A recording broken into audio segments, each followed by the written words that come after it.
Got lost in my own city, mainly because I'm an idiot, but also because the city sucks. I had to make Ben walk over like 3 football fields. Thank you, John. You're really saving my life right now. So it is first snowfall in New England. We've got 2 flat tires over there.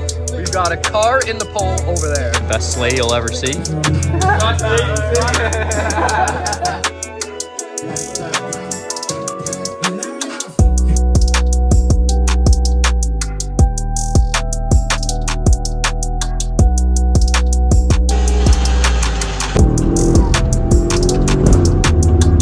So, my only problem is, So we're gonna go ahead and open one of the first major mods. First one, technically, I guess, being the BMC air filter, but you've seen my failure with that already. I'm still waiting on those screws to finish up that job. In the meantime, we can open this. This is from Innovative Pro Design, or better known as IPD intake plenums. Innovative Pro Design products are made and designed in the USA and are claimed to make 30 to 35 horsepower over stock.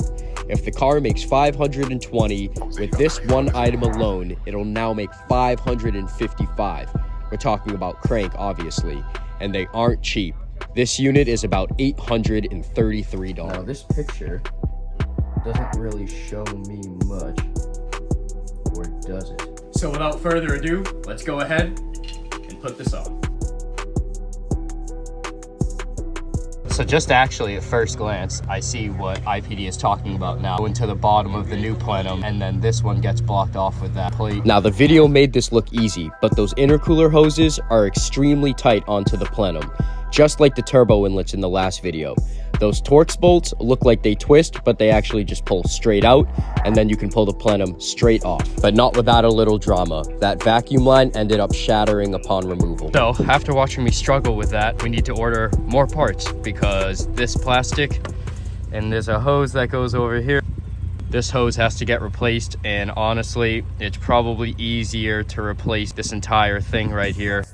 Installation is pretty straightforward, but unlike the old plenum with the bolts that pull straight out, these ones actually do screw in. And of course, not without a fight that the intercooler hoses put up. Don't forget to attach the boost pressure sensor and plug it in, and I managed to find a remedy for that broken vacuum line, at least for now, until the new one comes in.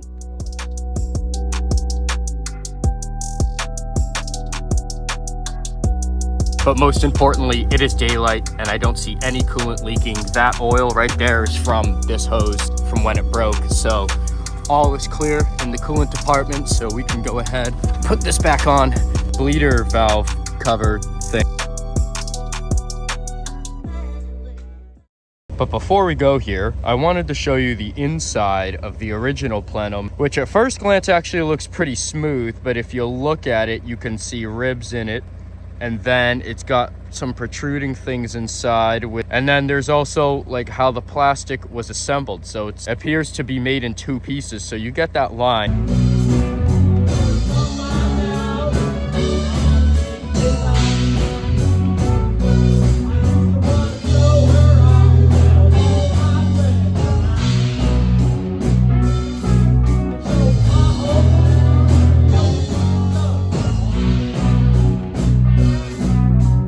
Really loud right now, but if you remember that valve stem, yeah, that's what we're doing. So first Josh has to remove the cap and then the valve inside of the valve stem. Nothing in it, dude. And I want to give him a huge shout out not for helping. Not like building like crash cars, only building like fleet title cars. Ultimately nefarious to deal with.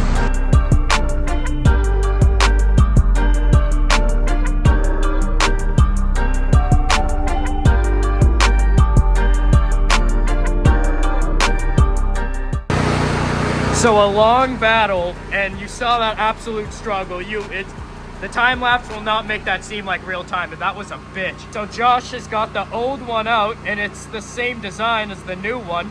It's got a thread on the opposite side with 2 grommets, and then is there like a hex key on the top of that?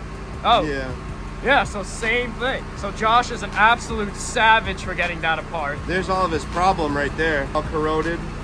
Yeah, aluminum. No, this is just corrosion on the rubber, but that is technically corrosion from the aluminum itself. Argue that. There's that for you. Right behind you. So here you can see Josh doing a fabulous job of torquing the new valve stem exactly to spec. And then from here, it's basically the reverse process of putting the tire back onto the wheel. Yeah, we actually are. We're in the Gulf of Mexico. Yes, the Gulf of Mexico. So here you can see we're checking the new valve stem for leaks, and it passed. Pretty cool, so that's the process. Have you ever done that before?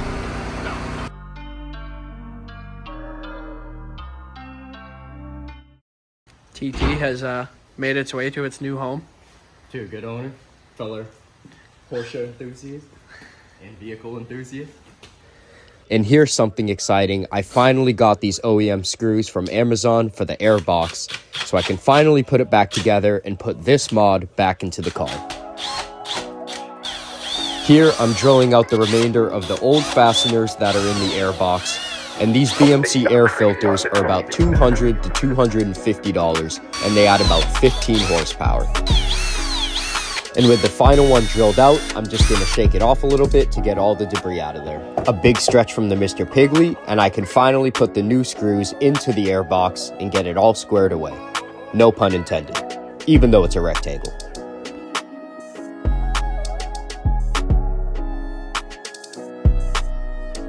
So there we have it, a repaired Panamera turbo intake box with all 8 screws with the correct hardware, properly assembled, not gonna fall apart, and that makes me very happy. So funny story, the first time around when I ordered the diverter valves, I thought I was ordering 2 and I only got 1. So I went ahead and ordered another one, and I thought I was ordering 1, but this time I got 2. So now I have 3. So I'm just gonna set up these ones how I set up the original one. And keep in mind, I have no idea what I'm doing. I put in the softest spring because I figured it would make the most noise, but once the tune is installed, it'll make more boost. So at that point, I'll probably put in the medium tension spring. But the good news is, the airbox is repaired, and we have the diverter valves in, which means we can put the entire car back together now and drive it. But that means we have a lot of work to do. So without further ado, let's just get it done.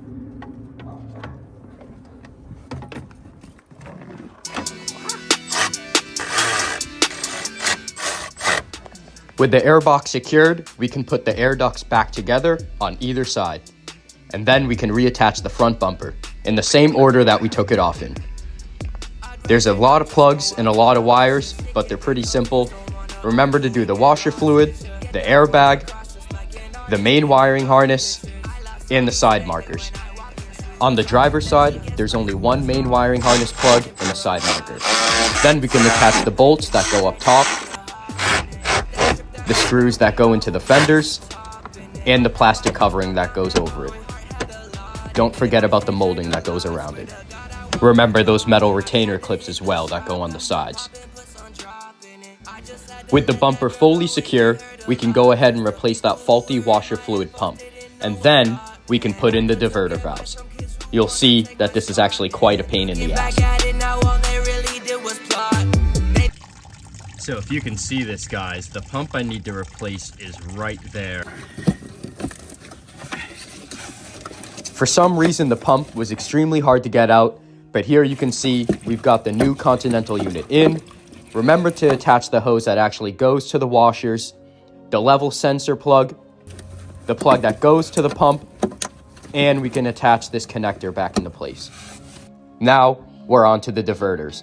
And I'll tell you in a second, this was even harder than connecting those turbo inlets. This job was extremely meticulous, difficult, tedious. I don't even know how to describe it.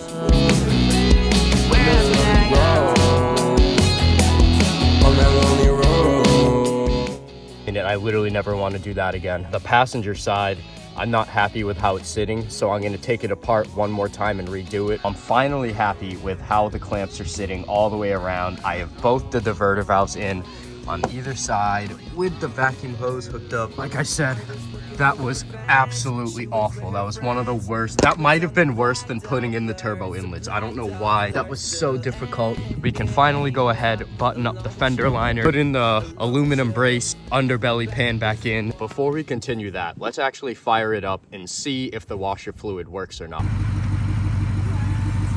Yes! Oh, wow. Holy crap. I can't believe that. This car has an air duct on the outside and the inside of the intercooler, and the inside duct snaps into place on the fender liner, so make sure that's in line before you secure everything up. I only had one off on the driver's side because on the passenger side I had to replace the washer pump. Now that the fender liners are back in on both sides, or arch liners if you're from Europe, all that's left to do is put the aluminum brace back underneath and a belly pan.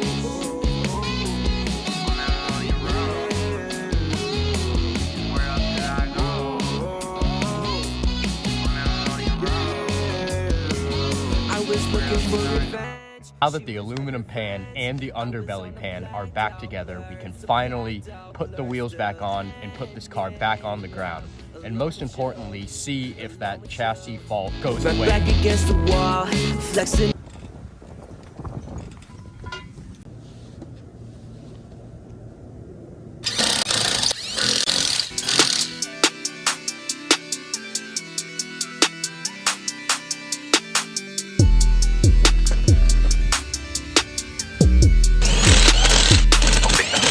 Wheels back on the ground. As you can see, we've got major Carolina stance right now. I'm assuming the car is freaking itself out how I had it up in the air, so I'm gonna start it and hope to God that it levels itself out when I move it around. Yeah. So it's a last-ditch effort because I'm still running into this chassis system failure, which in my experience, it's not really acting like a chassis system failure, but what I'm gonna do is disconnect the negative battery terminal and try and reset all the electronics, and I'm gonna leave this for a few minutes. But I have a theory. So I know the shocks aren't leaking air. I know the air compressor works because I can hear it run, and I checked all the fuses. So the last thing is the computer sending the message to the valve block, which allows air to come in and out of the shocks. So I know there is a purple line on the driver's side and a green line on the passenger side, and the valve block is not allowing air to be vented from the front. So I have the car up in the air and I found something interesting. The valve block in the car is a remanufactured part. And it doesn't mean it's bad, but it could mean that it has failed. So what I'm actually doing is testing to see if the valve block has power. I have no way of testing to see if the valve block itself is actually good. When it gets power, it's going to make a noise like that. Okay, so I got the plug off. So I have the ground hooked up to the ground here. I found a wiring harness diagram, and so what we're gonna do is test this middle one, and if it makes a noise, it means it's getting power. I have the car on right now. Let's see, how can I get a good connection here? You'll never believe this. I couldn't imagine this happened in a million years. But look at that. So there's still some other things going on. Don't worry about that. All of these will get addressed. But the chassis system failure message is gone. So I didn't manage to get me fixing it on camera after doing that massive diagnosis, but how I managed to get the air out of the front shocks was finding the air lines and loosening them. So I manually vented the air out of the shocks, basically until the car was aired out. And I'm sad I didn't get a picture of it because it was actually super sick. But once all the air was out of the shocks, the car basically reset itself. And you'll see in a moment there was still a small problem, but with the car aired out and the nuts retightened, it allowed the air suspension to reset the bags to ride height. So they are both leaking a little bit of air still. I'll finally drive this car to tighten up those air lines. Then I can throw some water on it, see if it's still leaking air. Doesn't look like I'm a member of some South Carolina truck club. Cannot believe, I can't express this enough, I can't believe this worked. And another funny story, I went to AutoZone because I thought I needed a special tool to retighten these nuts, but I ended up just needing a 12 millimeter, so I could have fixed it at the house. Yeah, so out here trying to find the right tool to tighten up those air lines. Trying to figure that out. So my only problem is it's like deep. Use the side. Use the old Oh. See, the thing is, I would have given you a socket, but the socket will not because you have a pipe right down to the because the airline's in the middle of it. Here's our water test to see if it still leaks. It's loud out right now because there's traffic everywhere. We're going to see if this 10 Okay, so it is not a 10. What the fuck? So here we are now with a 12 and a 13. It looks like the 12's gonna fit. Let's see. Ooh, it is a 12. And this one I remember was not leaking as bad, but it was definitely still leaking. Oh yeah, we're tightening, we're tightening. Okay, so we might have tightened too much. I'm sure there's some special technique to this. And I don't know, I'm completely winging this. And that's why we have the water, so we can do an air test. Okay, it indeed is still leaking. But where is it leaking from? That is the question. So I have a suspicion that there is O-ring inside of this nut in between the airline and the actual strut. And the reason I think that is because I believe I just seen part of it come out. So if that is the case, it's gonna leak forever. It's definitely slowed down, but as you can see, we're airing all the way down now. Okay, so we have good news and bad news. The bad news is I believe that my theory about an O-ring being in the fitting is correct, because that side is tight and it's still leaking air. But if I pour water on this side, there's no air bubble. Look at that. My theory is exactly correct. Always trust your instincts. So I'm gonna try and straight up remove it. See if we can tighten it. And that seems to have fixed the problem. If we pour water on it now, no air bubbles. Look at this, I've got all my stats back. I've got my suspension modes and drive settings again. I'm so incredibly proud of myself. I can't believe this. This car has created so many struggles, and somehow, by the grace of somebody's God, I've been able to figure it out. Here she is, back again on the road, on 4 wheels, and numerous problems. I can't believe I can finally drive her again. I would say you got creative on this one.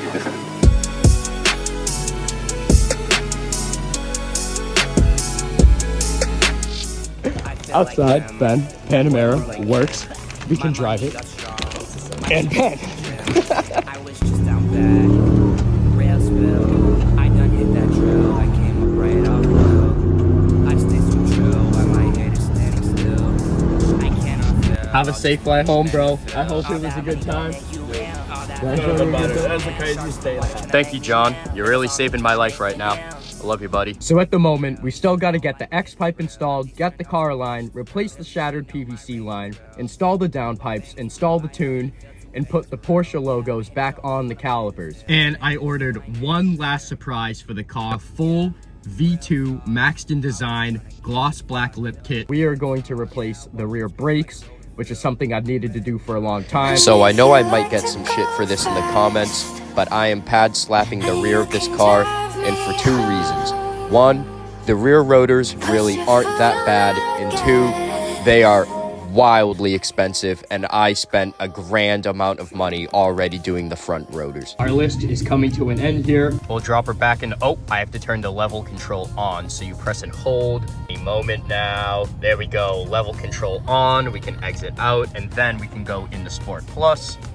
Very proud of myself. I can't believe this. Stay tuned for the next episode. With all of this hassle out of the way, we can finally start the fun stuff. We can tune the car, we can put on the lip kit, put the downpipes on. I'm gonna do some drag racing versus the 911 and some other cars as well. So it's going to be a lot of fun.